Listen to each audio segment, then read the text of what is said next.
Yes friends, welcome once again to the physics optional class, and let's start with the understanding topic, a topic which requires deep understanding, that is the mass defect. Okay, now the understanding part has come. So mass defect, as the name suggests, that it is a defect in mass. Okay, so what happens is that I will give you a rough idea of it. Okay, I will give you a rough idea of it. So suppose there are a large number of nucleons. Okay, suppose there are a large number of nucleons. Suppose there are such a huge number of nucleons. Huge number of nucleons are there,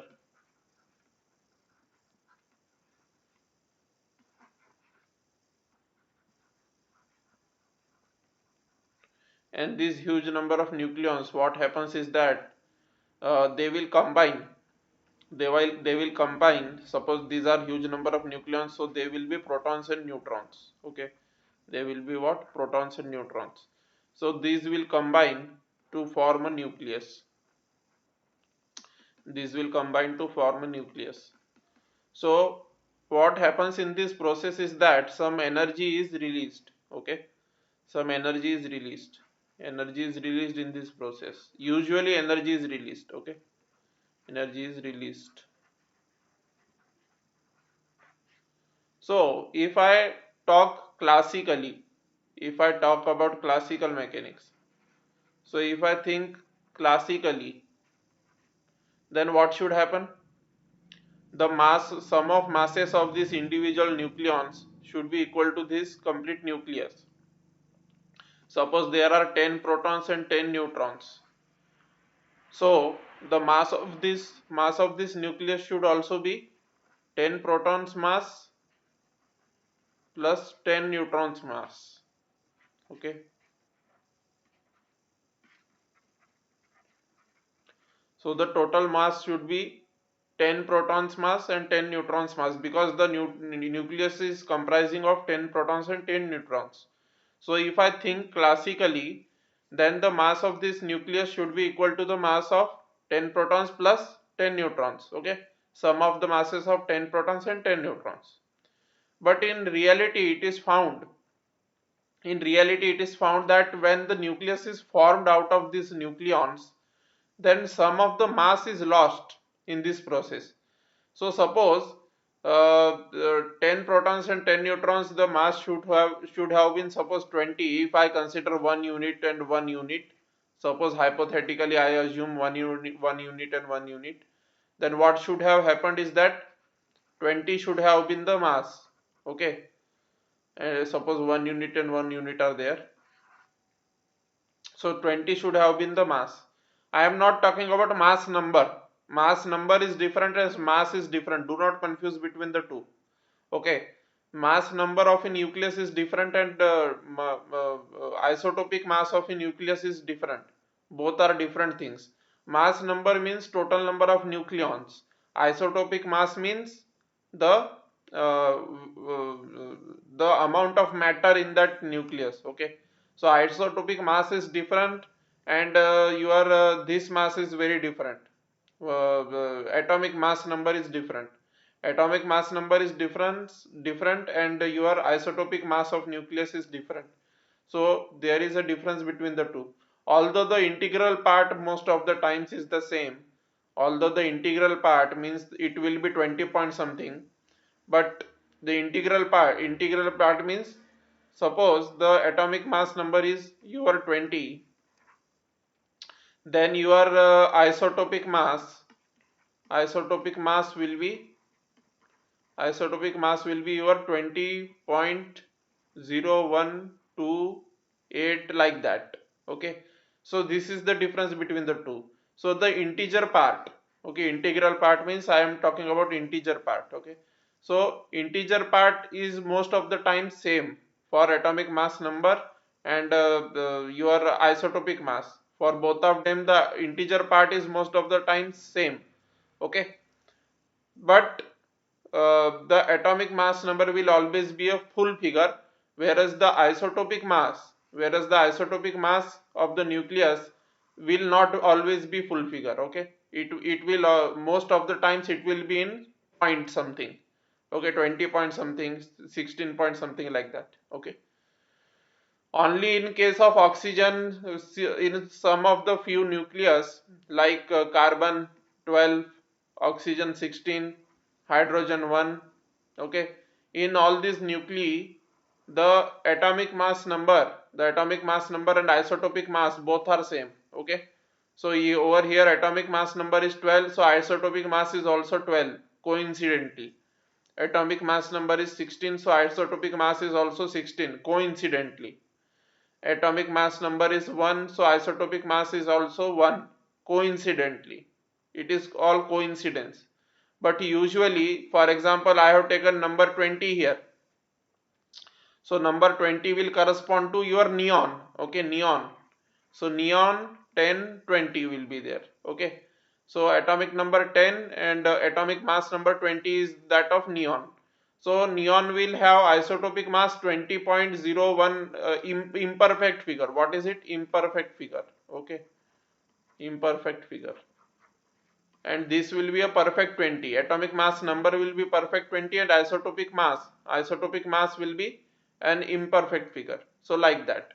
Only in case of few nuclei such as C12, O16, H1, etc., the the atomic mass number is equal to your isotopic mass of the nucleus. Okay, so I told you the confusion between the two which students have usually, but don't get confused in it. So let me tell you what is mass defect. Okay, let me tell you in a very crude language. Okay, suppose I have this 1 kg proton. Okay, let us suppose a hypothetical world is there. Okay, suppose a hypothetical world is there. Okay, a very hypothetical world. In this hypothetical world, a proton has 1 kg mass and a neutron has 2 kg mass. In this hypothetical world, imaginary world. Okay, and suppose a nucleus is formed. Okay, suppose 4 protons combine and 4 neutrons combine, and suppose a nucleus is formed out of this. So what should be the weight of the nucleus, means mass of the nucleus? Classically, what should be the mass of the nucleus? So the mass of the nucleus should be 1 into 4 plus 2 into 4, right? So 4 plus 8, that means 12. So 12 kg should be the mass of the nucleus classically, when we think classically, because the nucleus is being formed out of these 4 protons and 4 neutrons. Okay, so the classically the mass of the nucleus should be 12 kg. But in reality, in this hypothetical world, suppose mass defect exists. Okay, mass defect exists in this hypothetical world. So mass defect exists in this imaginary world. So what happens is that the nucleus should have the mass 12 kg, but in reality it will have mass something of this kind. It will have a slightly lesser mass. So it will have, suppose, 11.7 kg mass. Okay. So where is the zero point 0.3 kg gone? Where is the 0.3 kg gone? Means 0.3 kg mass has been lost. 0.3 kg mass has been lost during the formation of this nucleus. 0.3 kg mass has been lost during the formation of this nucleus. So where is that 0.3 kg mass gone? That 0.3 kg mass has been lost in the form of the formula delta E is equal to mc square. Okay, in the form of delta E is equal to mc square, that 0.3 kg mass has been lost. Okay, means it has been released in the form of energy. released in the form of